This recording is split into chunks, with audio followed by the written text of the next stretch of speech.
to fall, a fearful distance. Black stopped by the light from electric resistance. I have not yet been home tonight. Now I see horizons call.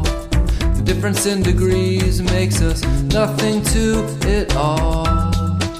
A cheerful existence.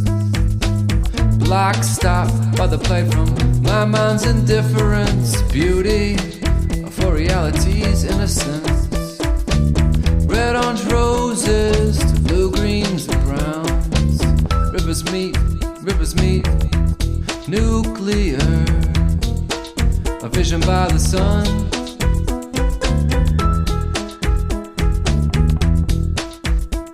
I'm on a castle on a hill in Germany, traveling on a riverboat mansion to Mainz. I'm looking for my friend KP. Should I stop to ask her why? I won't walk alone. I will not try to plunder. You shall not have to walk alone either. Confused I wander. I will never know if you do not believe. I'm learning how to feel. Confusion makes it hard to see. Simplicity, simplicity.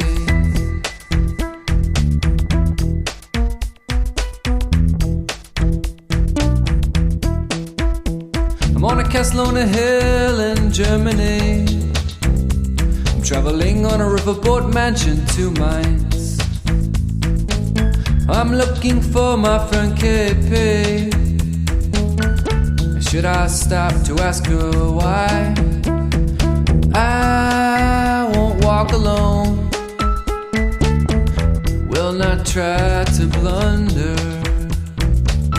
You shall not have to walk alone either. Confused I wander.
Good morning, Acadiana.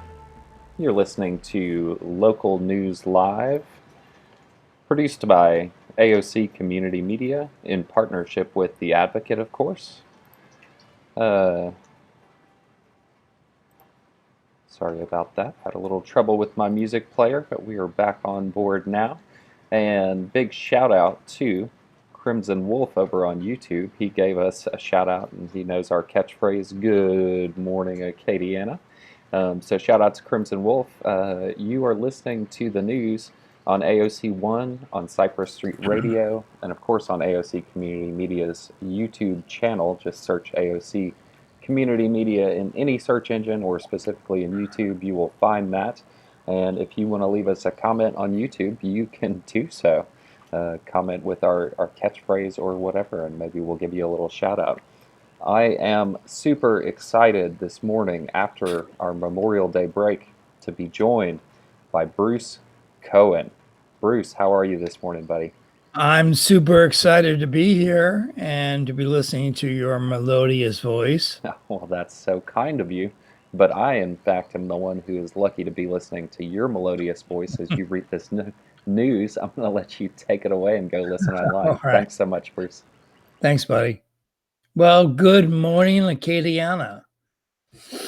We're going to start off with some coronavirus news related, as most of the news stories are these days. But this has to do with the business owners seize the moment. Entrepreneurs see opportunities in midst of pandemic by Megan Wyatt, staff writer. Reflecting on things, Ryan Trahan is thankful he wasn't able to open his new downtown restaurant, Festel, earlier in the year. A new business often gets only one chance to make an impression on customers, one shot to get things right.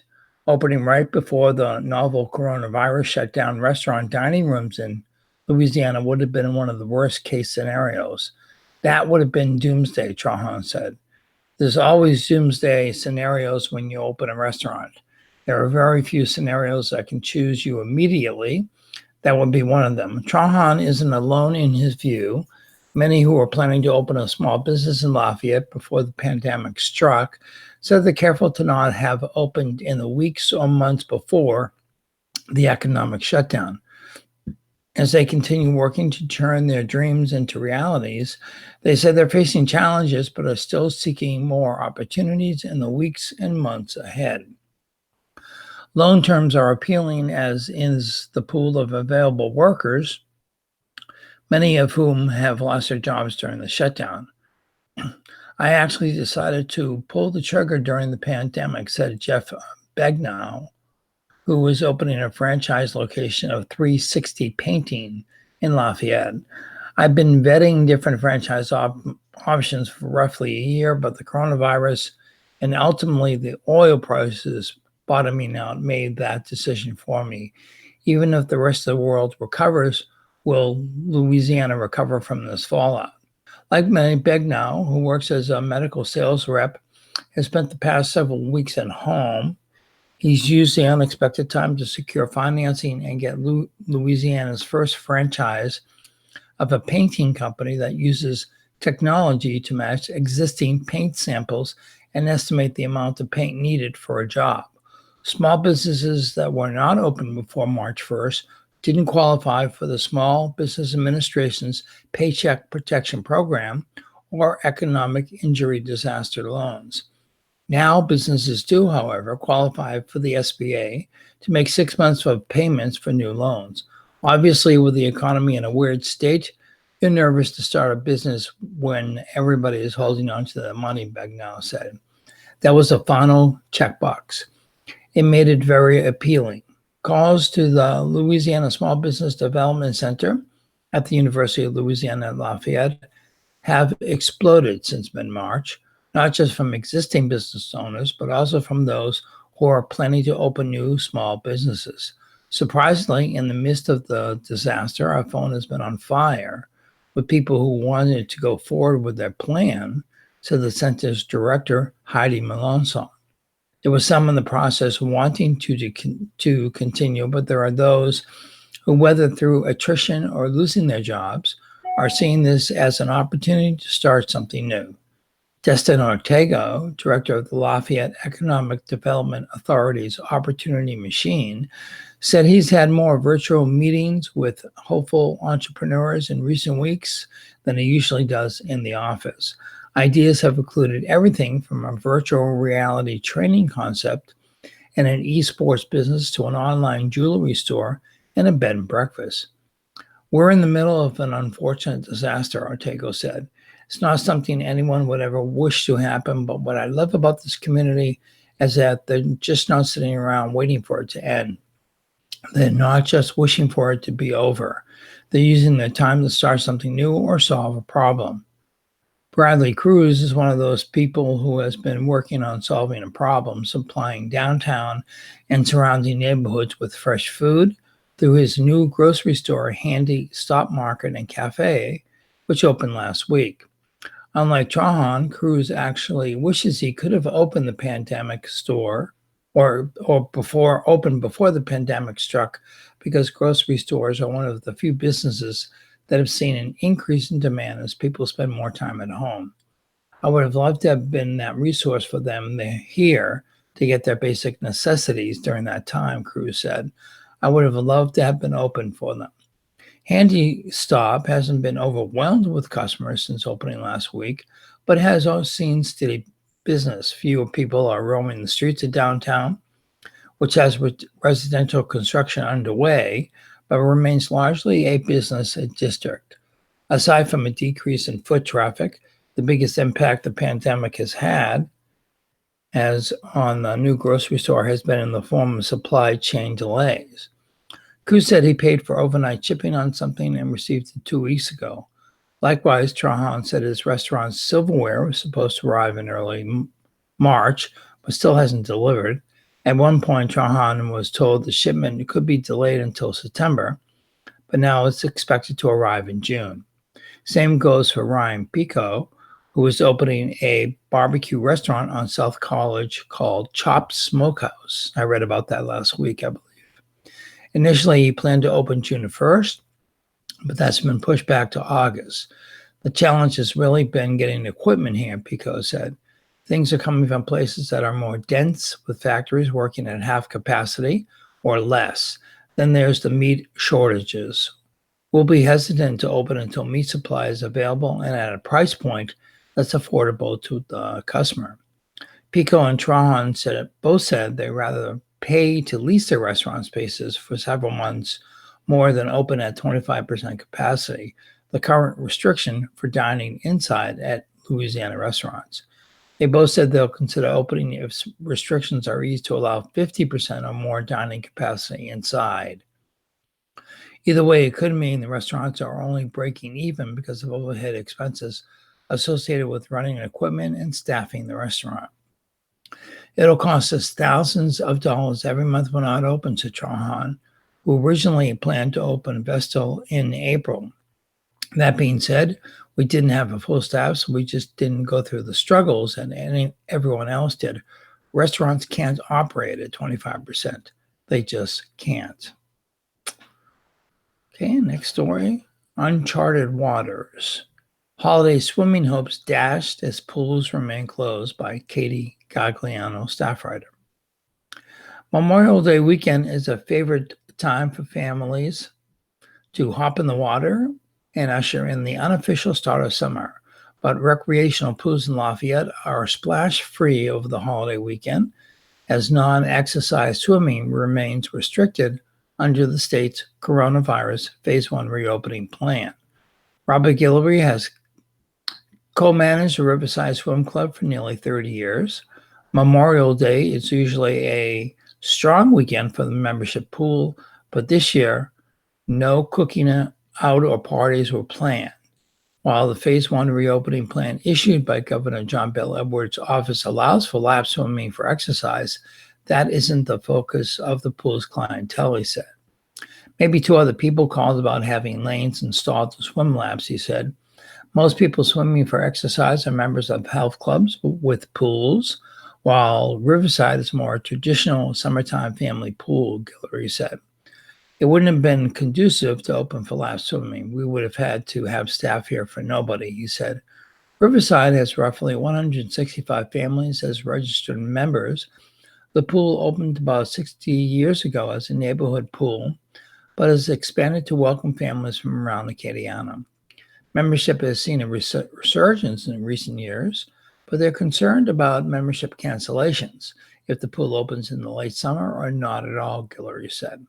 So far, members have been understanding. The pool co-manager said he receives emails daily from parents who are tired of being cooped up at home with their kids, but appreciate Riverside is following mandates to keep members safe. People are frustrated. They're also not looking to take chances with their health, he said. It's uncharted waters, as everyone says. Definitely uncharted at these waters, he said.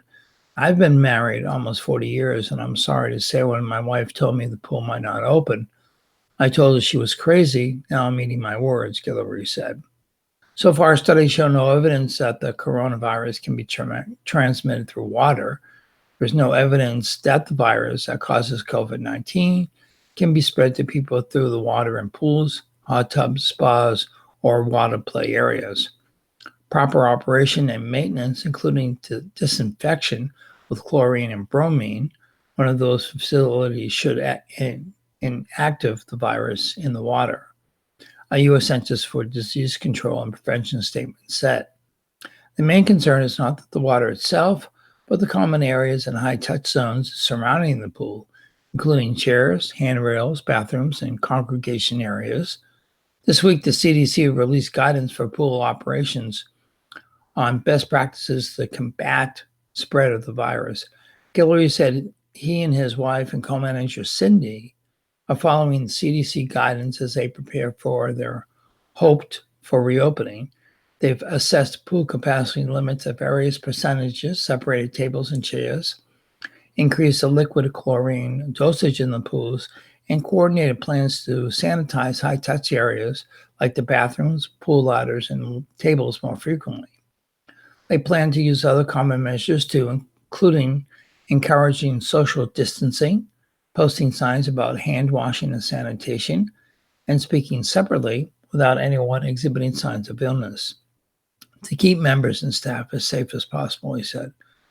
Guillory said he's confident that they can operate safely and still have a nice summer. But if the pool reopening isn't approved in phase 2, the manager said Riverside may need to reconsider opening this season. Like all businesses, Riverside is concerned about the future, but Guillory said he thinks he can weather this. We've been able to make it over the years. We're just going to have to see how things go. Lafayette Parks and Recreation Department is also playing a waiting game with the 4 city parish pools. The pools, the Earl J. Chris Pool, Gerard Park Pool, M.L. King Pool, and O.J. Mouton Pool, have remained closed and don't have an opening date in sight, Director Gerald Boudreau said Friday. Boudreau said the department is hoping for clarity on the pool's future in the next 10 days, but opening hinges on more than safety. City Parish is struggling with budget deficits, and the Parks Department may not have the funds to operate the pools. The budget ramifications are far-reaching. On Friday, Mayor President Josh Guillory laid off 101 city parish employees because of coronavirus budget woes. Things are steadier at Red Laurel's Health and Racquet Club. Even so, navigating the process of reopening and tracking changing regulations have been difficult, owner Red Laurel said. Every time you turn around, there's a new or different rule, he said.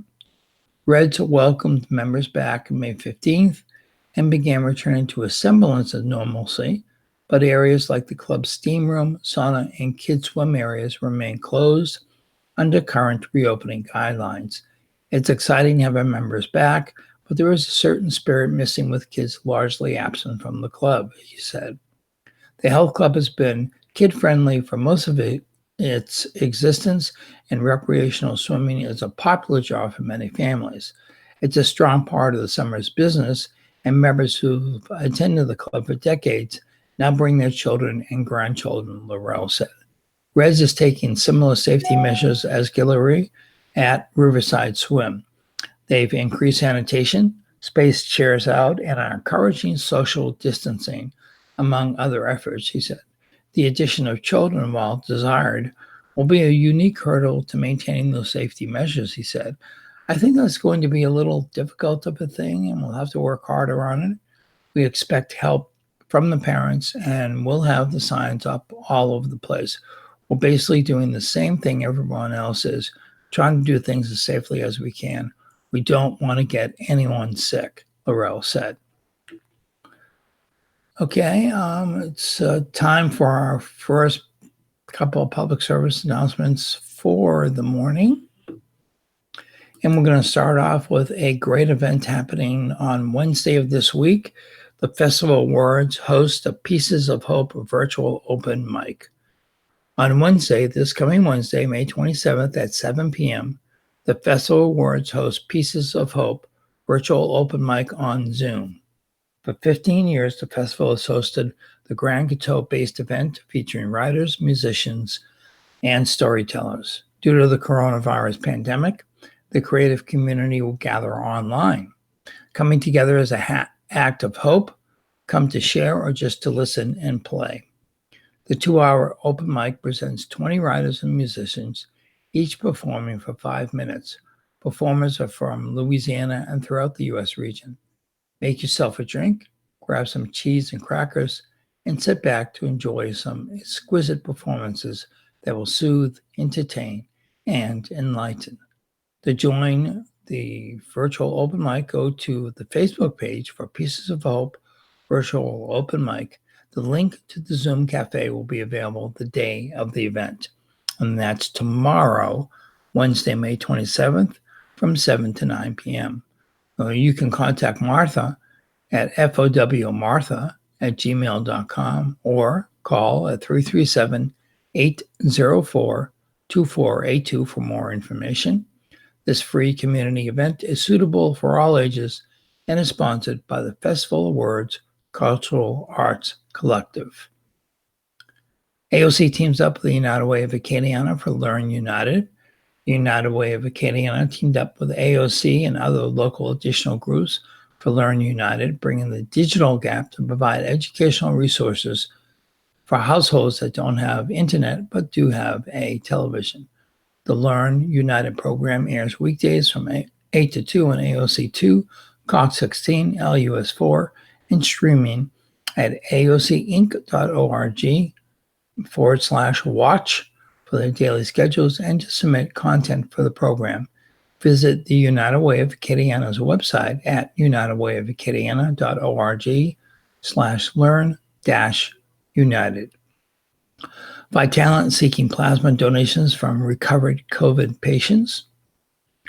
In early April, Vitalant, the nation's largest independent nonprofit blood service provider, launched a program in collaboration with hospital partners, the Mayo Clinic and the American Red Cross, to treat COVID-19 patients with convalescent plasma. The Food and Drug Administration has identified and improved convalescent plasma treatment as an emergency investigational new drug. It is currently the only antibody treatment available to COVID-19 patients, and as such, is a promising new treatment option. Vitalant is seeking convalescent plasma donors to help patients.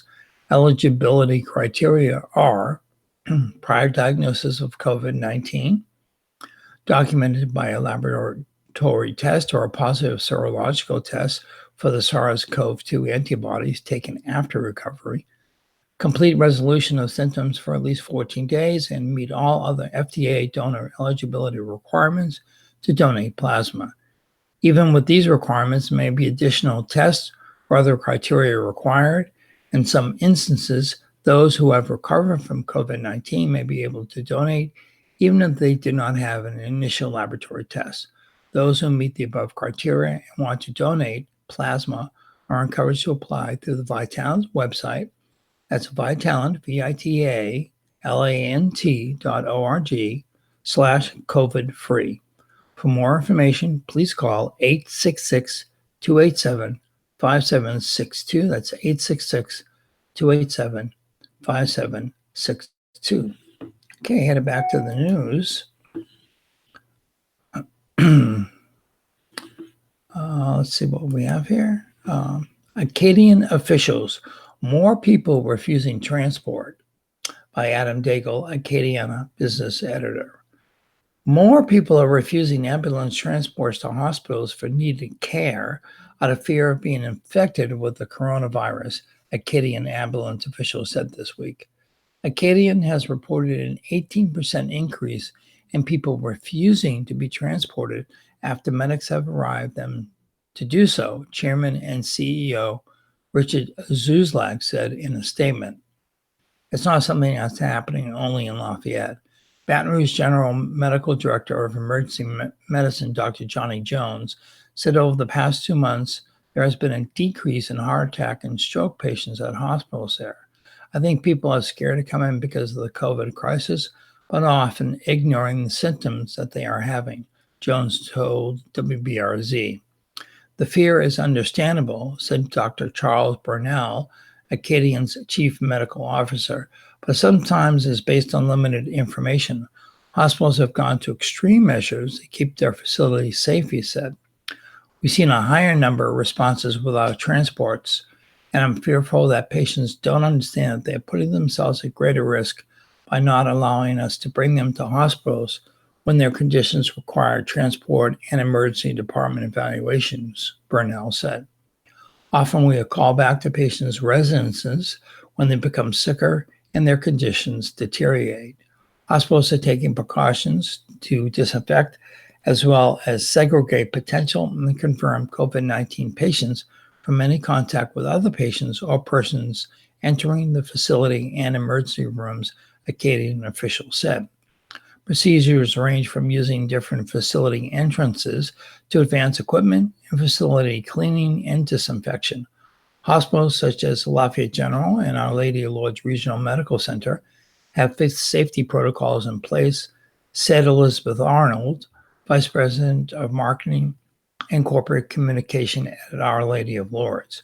Visitation and campus activities have been limited, and environmental teams have worked to clean high-touch service areas. At Lafayette General, the staff has enacted similar safeguards. We want to ensure patients that we are taking every responsible precaution to protect them at our facilities, and a healthcare setting is far safer than any location where attendees are not social distancing or wearing masks, Lafayette General President Dave Calicott said. We continue screening and masking all patients, employees, and visitors. We have increased the frequency of cleaning and disinfecting all public spaces, and we are still limiting access to our facilities in order to reduce the risk of infection. We stress that patients should not ignore symptoms because delaying care could turn into something far worse. Both hospitals only recently began allowing visitors at their facilities based on a downward trend in coronavirus cases. By refusing, many of our patients are putting themselves at much greater risk for health complications or poor outcomes, Suslak said. Every day I hear from our medics who are scared for their patients or refusing much needed care for concern of contracting COVID-19 in hospitals. They don't understand that the risk of not seeing care is much greater than the risk of contracting the virus. The number of patients hospitalized for COVID-19 in Louisiana have been declining from a high of 2,134 on April 13th. On Thursday, the number of hospitalizations dropped below 1,000 for the first time since March 28th. A chicken sandwich smackdown planned. That's a snackdown, not a smackdown. Event to benefit downtown Lafayette restaurants by Megan Wyatt, staff writer.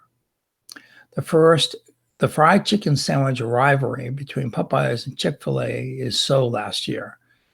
Fresh this year is the Downtown Chicken Sandwich Snackdown, a month-long competition that gives power to the people to decide which downtown restaurant has the best fried chicken sandwich. Just one restaurant will earn bragging rights, but the real winner will be the Downtown Lafayette Unlimited, and the business is supported by the district's nonprofit organization.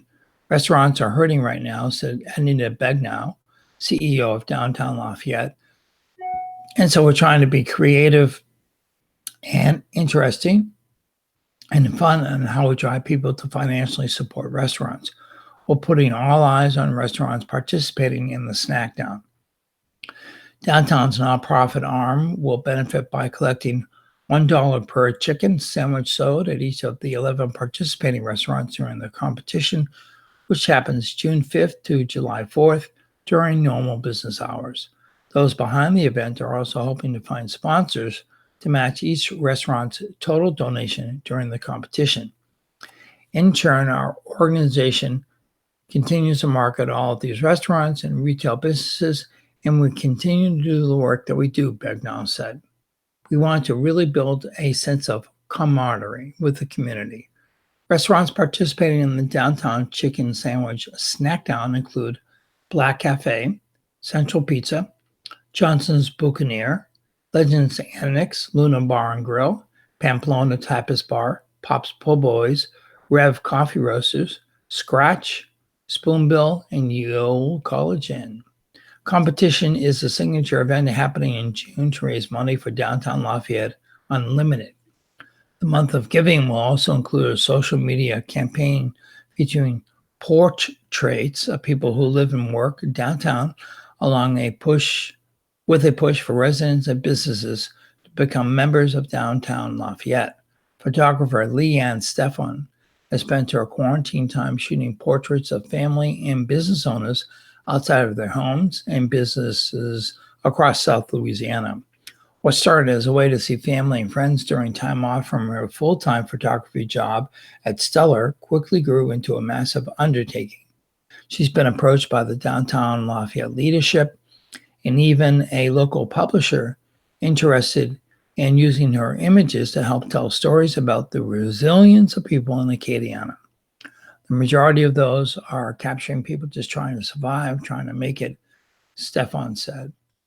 And downtown has been a big part of my life, and this is just my way of showing my appreciation, giving thanks to what it's given me. Downtown Lafayette Unlimited works with powerful businesses and public leadership to revitalize the district. Its annual operating budget is heavily reliant on Downtown Alive and movies in the park.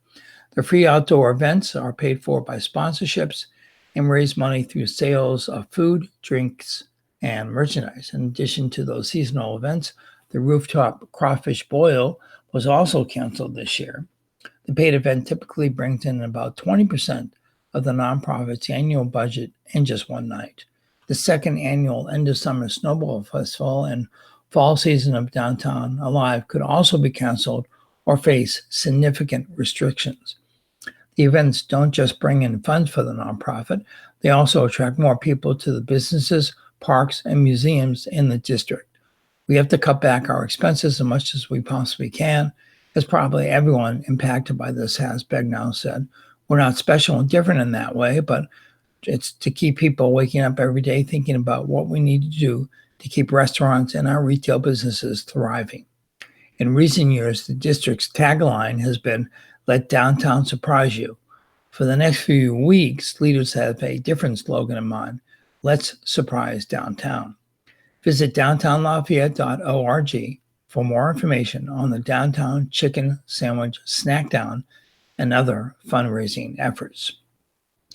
Okay, it's about that time during our broadcast when we're going to do our day in history, the zodiac or horoscope, and the funerals in the Kenneana area today. But before we do that, let's look at a couple PSAs. The Keeping Calm Through COVID hotline. If you're feeling overwhelmed with stress, fear, and anxiety about the uncertainty surrounding the public health emergency, there is a special Keeping Calm Through COVID hotline you can call. This connects you to trained, compassionate counselors who can offer support and who can direct you to mental health and substance abuse counseling services. Trained counselors are available 24/7. All calls are confidential. You can call 866-310-7977. That's 1-866-310-7977. Medicaid resources. If you have lost your job or if you have reduced hours, you may be eligible for Medicaid.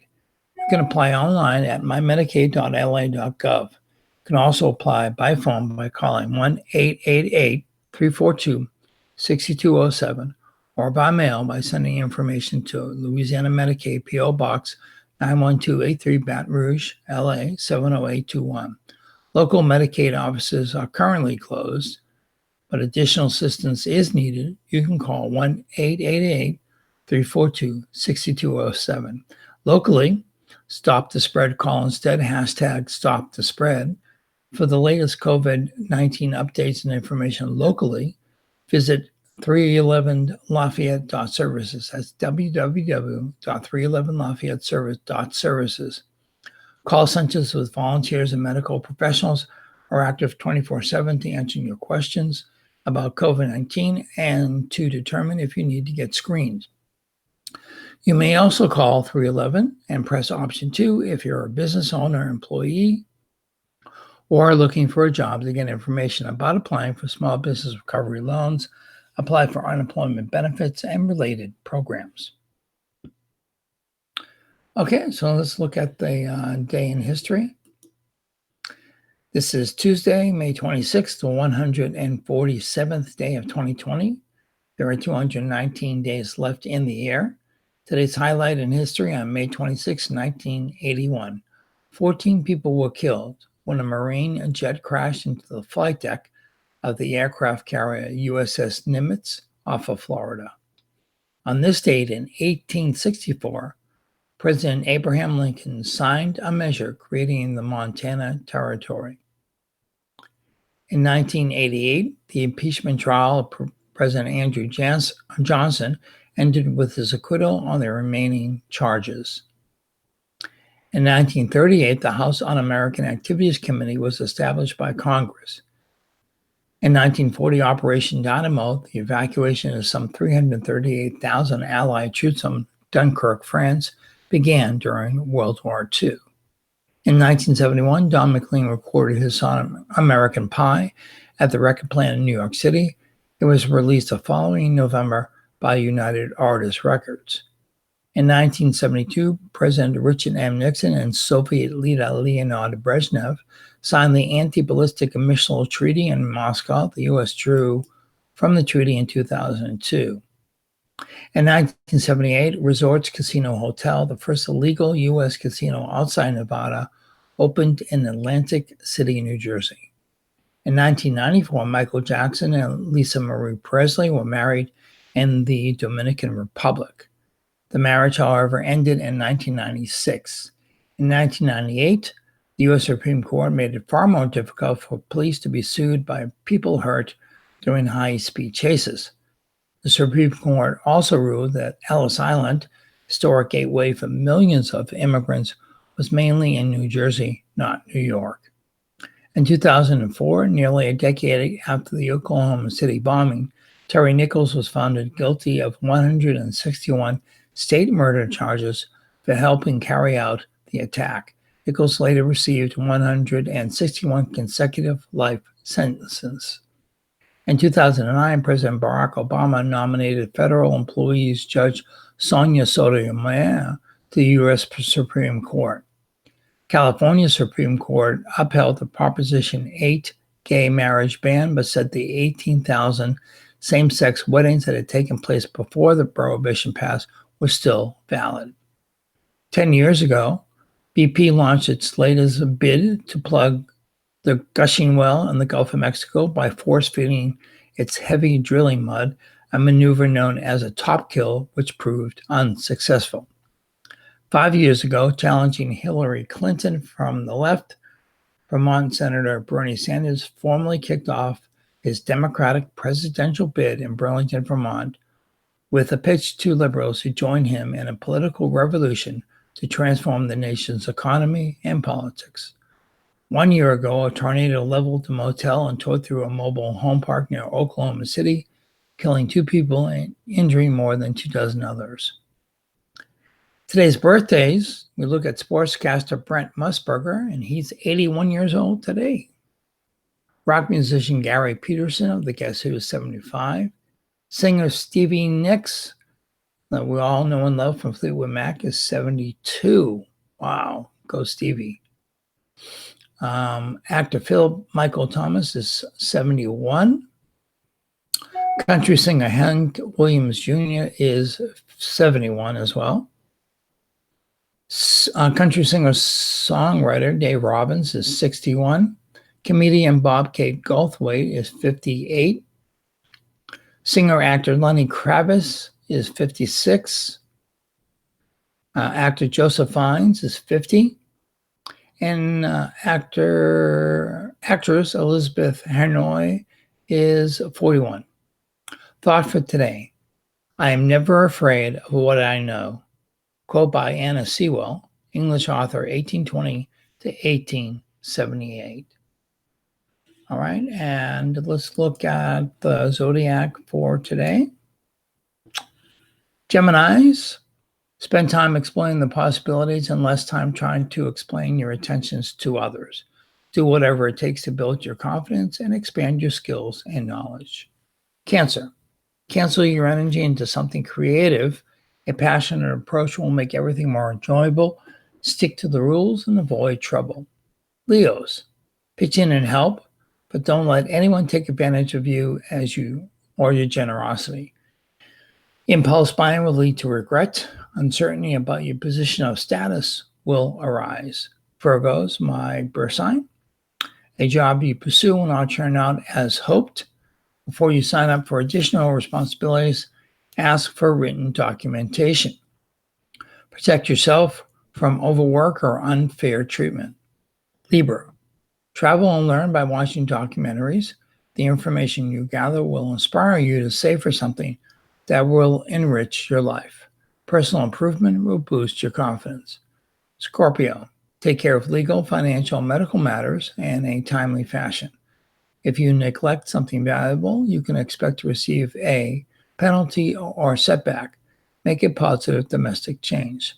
Sagittarius, trust what you know and see. not information passed along from an unknown source. Don't trust an outsider to be honest or fair. Pay more attention to a loved one. Capricorn, look over your options and consider what's best for you. An old problem will resurface if you didn't take care of it properly in the past. Leave nothing to chance. Aquarius, pay attention to the way you look and feel. Update your image if you think it's become outdated. Romance is on the rise and will bring you closer to a loved one. Pisces, pour your energy into something creative, unique, or special to you. How you use your skills will determine the impact you have. Aries, embrace educational pursuits, whether you consult with an expert, learn a new skill, or make personal improvements that will turn you into a marketable commodity. The results will be good. And finally, Taurus, don't speak without having the facts to back your words. If you want to stay in control, you have to know what and whom you need to beat. Let the past go. The horoscope is an entertainment feature not based on scientific fact, as we always conclude our zodiac or horoscope with that bit of information. And looking at the funerals today in the Kiriana area, Whitney Boudreaux Sr., David Funeral Home Chapel of New Iberia, 3 p.m., Mary Gillot, Family Life Church at 11 a.m., and William Walker at Fountain Memorial Cemetery at 10 a.m. Okay, now getting back into the news. One killed in Platte mobile home fire. One person died in a Sunday fire at a Platte home. Firefighters responded to a mobile home fire in the 5500 block of LA 106, also known as the St. Landry Highway, just before 11 p.m. Sunday, according to a Facebook post by the Louisiana Office of State Fire Marshal. They later found a body inside the charred home. Officials have not yet released the name of the victim or the suspected cause of the fire. And then there was a man arrested in connection to a shooting. Police have made an arrest in connection to a May 8th shooting in Crawley that injured 2, KTC TV reported. Steve Rochon, 26, was arrested Sunday and booked on 2 counts of attempted second-degree murder following a shooting in the 500 block of East Lawson Street and Crawley. 2 people were shot multiple times during the May 8th incident, which police told the TV station happened near children. After the shooting, police said Rochon fled the scene in a silver 4-door sedan driven by another man. Okay, continuing with local news, Bayou Vermilion adding $1 million laboratory exhibit by Claire Taylor, staff writer. Lafayette's Bayou Vermilion district is in the process of construction at $1.19 million building to house a new laboratory and exhibit. Ground was broke last week, CEO David Sharamy said. Located on Fisher Road next to and associated with Vermilionville, the Bayou Vermilion district maintains a large section of the Vermilion River, collecting trash and other debris, addressing erosion, and monitoring water quality. The 4,000 square foot building will be constructed 8 feet off the ground, designed to resemble a camp at Sippermoy Point, Jeremy said. The building will blend in with the environment and historical houses on display at Vermilionville. The structure will house a watershed lab and exhibit. The lab, Jeremy said, will allow the Bayou Vermilion district to conduct additional sampling and testing of water. At one time, the Vermilion River was dubbed one of the most polluted rivers in the country. Fecal coliform levels in the river are down, he said. The new building also will house an exhibit about the importance of clean water, Sharamy said. An exhibit the district sponsored in collaboration with the Lafayette Science Museum will be moved into the new building. The exhibit, Sharamy said, focuses on the local Vermilion River watershed, addressing the diversity of plants, fish, and animals supported by the system, and encourages people not to pollute, not to throw trash in the bayou, and to respect habitat. Lynn Guidry is the architect, according to the Lafayette consolidated government permit documents. Garden City Construction is a contractor. In April 2016, Lafayette Parish voters renewed a 0.75 mil property tax for operations at the Bayou Vermilion District and approved a $4 million bond issuance for improvements and repairs at Vermilionville and the BVD, including boat launches. Okay, and looking at state news, Louisiana hospitals in line for huge payouts, but toll may be higher, by Emily Woodruff, staff writer. Louisiana's healthcare facilities are set to receive over $1 billion of federal coronavirus rescue funds, a staggering sum that demonstrates the depth of the crisis in area hospitals, even as executives warn that the financial toll could end up being much bigger.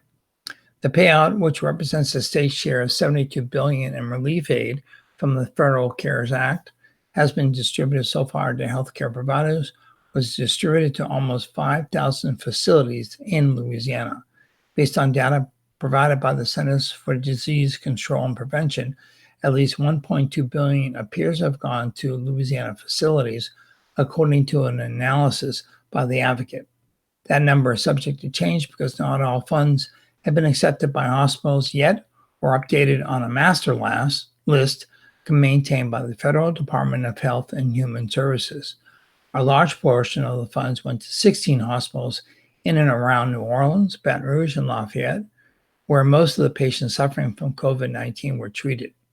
Ochsner Clinic Foundation, which includes 3 hospitals in the New Orleans area, Ochsner Medical Center and Jefferson Highway, Ochsner Baptist, and Ochsner West Bank, received $124,729,422. Ochsner and Kenner received $20 million. 2 other Ochsner partners, St. Tammany Health System and Slidell Memorial Hospital, received about $26.2 million and $15.4 million, respectively.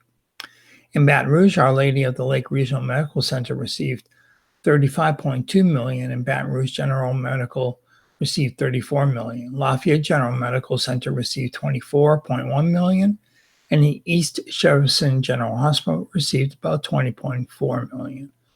Ochsner Chief Executive Warner Thomas, who has warned about the burden placed on hospitals because of the high cost of treating coronavirus patients, as well as the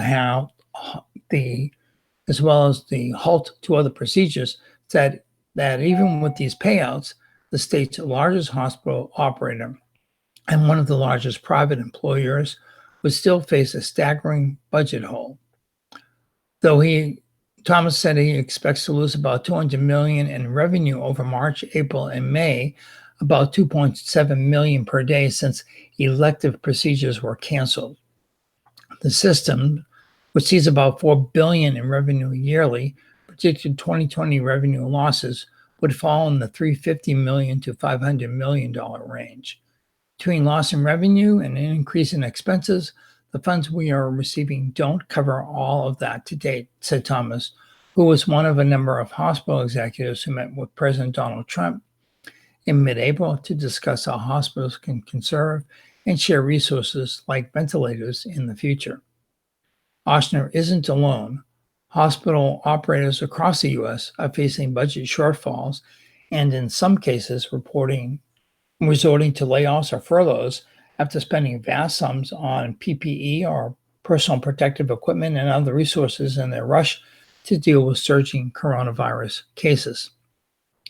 At the same time, many states, including Louisiana, halted surgeries and procedures that hospitals rely on to pay the bills. University Medical Center, operated by LCMC Health, received the largest payout to a single hospital based on COVID-19 patient load in Louisiana, around $50.7 million, in addition to an $11.8 million payment based on revenue.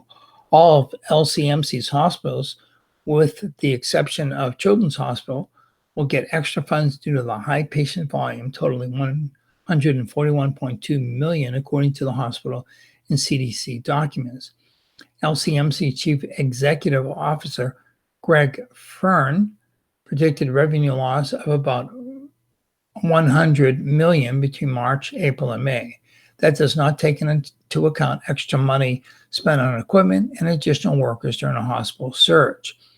The payouts from the federal government are arriving in two branches based on different formulas determining the amounts each healthcare provider receives. A portion of the first round, about $475 million for Louisiana, was distributed last month to thousands of Louisiana facilities, including hospitals as well as doctors' offices and other providers, based on a formula related to the number of Medicare patients they've treated in the past. The latest round of $400 million for the state went to just 16 hospitals. The payments were doled out to facilities that treated more than 100 COVID-19 patients as of April 10th. Across the U.S., 395 hospitals received money. They accounted for 70% of the nation's total hospitalized coronavirus patients. Other federal funds were distributed to rural hospitals and Indian Health Services facilities. The money is a grant without strings attached and doesn't have employment requirements like the Paycheck Protection Program.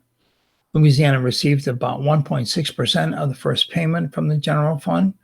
When the next payment was calculated by COVID patient load, Louisiana received 3.33% of the total distribution of $12 billion. Still, some hospitals and outside groups were concerned about how the funds were distributed and if they got into the hospitals that most need them. Hospitals are taking a big hit financially from COVID, said Ji Ba, professor of accounting and health policy at Johns Hopkins University. But this allocation process sometimes can be arbitrary, and the usage of the funds can be ambiguous.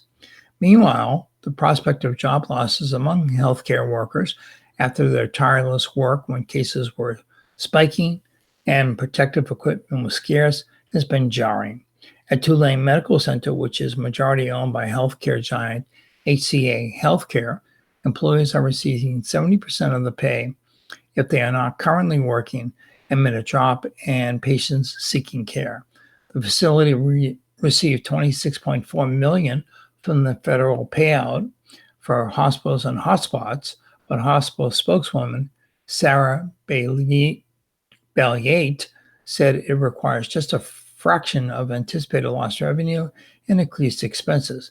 Executives at Oshner and LCMC said they have not had to resort to furloughs, though both systems have asked staff to take paid time off and are looking at cross-cutting measures. We have significantly limited the hiring of non-clinical employees and are reassessing all major capital projects, said Furran in an email. As a healthcare provider, we are constantly looking for ways to control costs. Okay, in a very enlightening story, man spreads hope to Louisiana's inmates. Exonerated Archie Williams set for America's Got Talent by Leah Skeen, staff writer. When Archie Williams was freed last spring after serving almost 4 decades for crimes he didn't commit, his mind kept returning to the thousands of men he was leaving behind, an untold number facing wrongful convictions and excessive sentences in Louisiana's massive prison system. I'm not free until they're free, he said just moments after stepping outside the Baton Rouge courthouse where a judge had declared him innocent. Now those men will be watching from behind bars as Williams fulfills one of his biggest dreams, singing on America's Got Talent. The NBC reality competition's latest season premieres Tuesday with Williams among the contestants. A video of his audition went viral almost immediately after it was shared on social media last week, shedding light on an issue that often goes unnoticed. Williams was sentenced to life without parole for the 1982 rape and stabbing of a woman at her Baton Rouge home after the victim identified him in a photographic lineup, despite almost no other evidence supporting his guilt. He was exonerated after new fingerprint technology matched another man to the crimes. During his audition, Williams described watching Americans Got Talent when he was at the Louisiana State Penitentiary at Angola. I would visualize myself being there, he said. I always desired to be on a stage like this, and now I'm here. Thank God. I know it's a chance of a lifetime. He was released from prison in March 2019 after attorneys with the Innocence Project, a nationwide organization that fights wrongful convictions, requested additional fingerprint testing. One of his attorneys, Vanessa Potkin, said Williams never gave up fighting, even after he was sent to Angola at age 23 and told by the legal system that he would die in prison. He has an incredible spirit, and music helped carry him through what none of us could imagine, she said. As far as we are concerned, the moment Archie stepped foot on stage, he already won. He personifies the triumph of the human spirit. She noted that Louisiana holds the nation's highest incarceration rate and highest percentage of people serving life without parole sentences, an estimated 15% of the state prison population. One of them is Hayward Jones, who met Williams decades ago in Angola. He described how it felt watching his friend's recent audition. It brought tears to my eyes hearing the story like that, even though I have known him for many years, Jones said in an email from Elaine Hunt Correctional Center, where he's now runs a mentoring program for other inmates. His story and so many others are the reason for second chances. Jones said he watched Williams become a very passionate, loving person who took what was given him and did not become more bitter and angry, though he could have. When asked during his audition how he got through his imprisonment, Williams points to music. Freedom is of the mind. I went to prison, but I never let my mind go to prison. When you're faced with dark times, what I would do is pray and sing. This is how I got peace. He noted the lack of evidence from his trial, at which 3 people testified he was at home with other relatives when the crime occurred. I couldn't believe what was really happening, he said. I knew I was innocent. I didn't commit a crime, but being a poor black kid, I didn't have the economic ability to fight the state of Louisiana. In the audition, Williams sings Elton John's classic, Don't Let the Sun Go Down on Me. His performance left the show's 4 judges, including the notorious blunt Simon Cowell, and audience in a tearful awe. Archie, I will never, ever listen to that song in the same way ever again after you sang that. It took on a whole new meaning for me, Cowell told Williams. By the way, you have a really good voice. This is an audition I will never forget for the whole of my life. The judges gave Williams a standing ovation and voted with no hesitation to allow him on the show. Even though you did 37 years, it's 37 years that didn't break you, actress Sofia Vergara told him. I can picture you watching the show, hoping and hoping, holding to something, and now you're here, and we love you. It's almost this time. I think we're at the time where our broadcast gets cut off at our local TV stations. But I have just one more story to read. It's sports related, and then I'll wrap it up for the morning. Just letting you know that my voice can still be heard on our YouTube channel, AOC Community Media, and our live streaming radio station, Cypress Street Radio. That's CYPRESS Street Radio. Look it up, Google it, go to the site, push the play button, and you will hear my voice.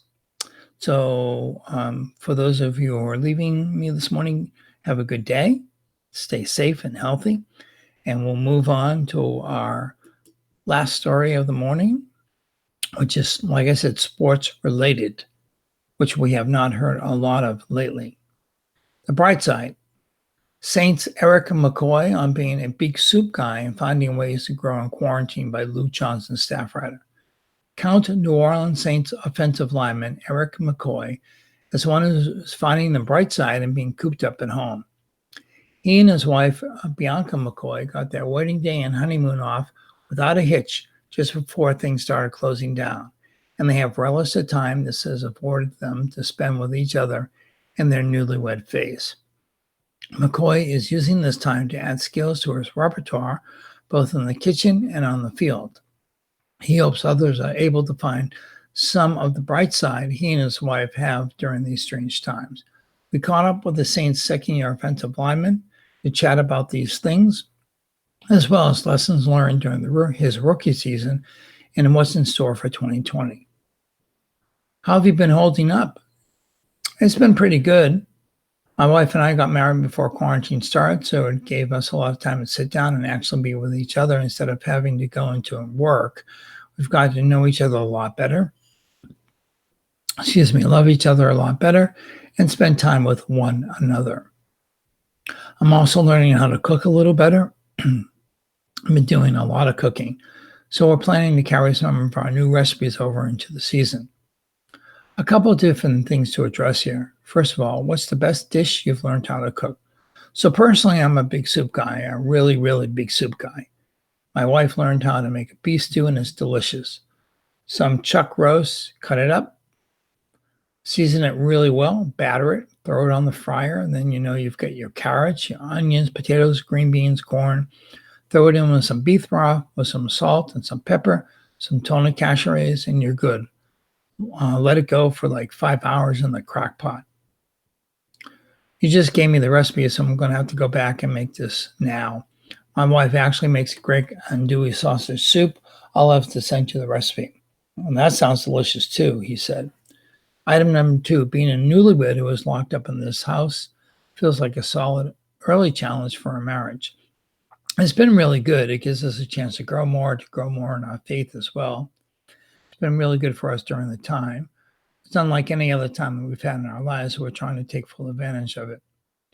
We all got married right before everything got crazy, right? We got married February 22nd in Texas, and we took our honeymoon from the 24th through the 3rd of March on our way back in. That's when things started popping off. We got to the airport, and we had to go through customs, and they were asking all types of questions about where we've been. Did we bring any exposed stuff back in our bags? Then the next Monday when we got back is when things started shutting down. Are you in New Orleans? Yeah, we made it back to New Orleans. We had some family come down before everything happened. We were glad to get that in before things shut down. I feel a lot of people have had weddings got rescheduled, or people are doing these Zoom weddings, or they had their wedding right as things were shutting down, and hard to tell people not to come. Do you all feel lucky in a sense? We feel very lucky and very blessed because of that. I couldn't have imagined having a Zoom wedding or having to postpone my wedding. And then to see all of our friends before the season started, because otherwise it wouldn't have worked out. We're both really glad we got it done. Anything that you want to do that you haven't been able to do because of this, really just visiting with my family more, because during the season you're in the facility 24/7. You're working, you're grinding. You don't have a ton of time for the family. That's something you need to fill up and load up on when you have the opportunity. This is going to be a new thing for you this season, your first full off season as a pro, where you don't have to worry about preparing for the combine or going to class. So what's it been like having that thrown into flux? So I'll still have been in New Orleans. I'm one of the few people that still has been allowed in the facility. That's a blessing because I'm still been able to work out and stay in shape during all of this. But as far as not having class or not having to prepare for the combine, this is so great. I was telling guys before all this happened, right after the season ended, that I really didn't know what to do with my time because I haven't had anything like this since I was in middle school. But it's been a really good time. I've enjoyed it even though I've had to stay in the house. You were able to work in the facility because you were rehabbing something then. Yeah, I'm on the rehab list. 1 year in now, did your first year meet your personal expectations? That's a yes and a no. I made it through my first full season as a starter. I was healthy, but we lost in the first round of the playoffs. That always feels like a huge failure. And on a personal level, there are still a lot of things I have to work on to sharpen my game physically and mentally, which is a lot of what I've been doing in this time. So it's a yes and a no. Who was the toughest guy you faced last year? So I would say for me personally, a guy that I won against on a consistent basis, jumping back and forth from 3 technique to a 1 technique, was the Atlanta Falcons defensive tackle Grady Jarrett. He's a big, strong dude. Yeah, he's strong, but what people don't realize is how quick he is. His get off and bend is unbelievable. It made him one of the hardest guys I had to block all season. I feel like he should get more pub as one of the better interior linemen. 100%. He's a guy that's definitely under the radar, but shouldn't be. Looking ahead to 2020, are you excited to get to work with another guy who has similar college career in you and first-round pick Cesar Ruiz coming in. I know you all talked a bit in the pre-draft process. I think it's going to be good for the online room. I think he'll bring a good dynamic, some versatility. I haven't watched a ton of his film, but if the Saints like him, he must be a hell of a player. I think having him in the room will be good. I know he's a hard worker. We've been chatting back and forth during all of this, because when he gets here, it's like, boom, we're out of the block and ready to go. Because everything's shut down. There's no in-person OTAs or anything. But he's committed to the grind, and I think he'll be really good. You're going to have to battle over who gets to play center. Well, that is a question I don't know the answer to. I'm just going to go out and play ball, and how it unfolds is how it unfolds. I hate to put you on the spot. It's all good. Anything I didn't ask you that you want to tell people about? Just use this time during quarantine to grow as a person. There's not much else to do besides getting better at your craft. Whether you're an athlete or not, just grow. And I want to make sure that I announce. And that was written by Luke Johnson. So it was in a Q&A format, if you didn't quite understand what was going on there. I'm sure you picked it up just fine. Well, that about wraps it up for this morning, folks. I appreciate you tuning in, as always, allowing me to go a little bit over my usual time. I want you to stay safe and healthy. Remember, we're still in phase 1. So if you do go outside and you're around others, take protocols, wear your mask, wash your hands when you need to. Make sure that you're clean and you're washing your hands, like I said, and taking care of yourself and the loved ones around you, making sure they stay healthy and safe. And as always, be kind to each other. Have a great day.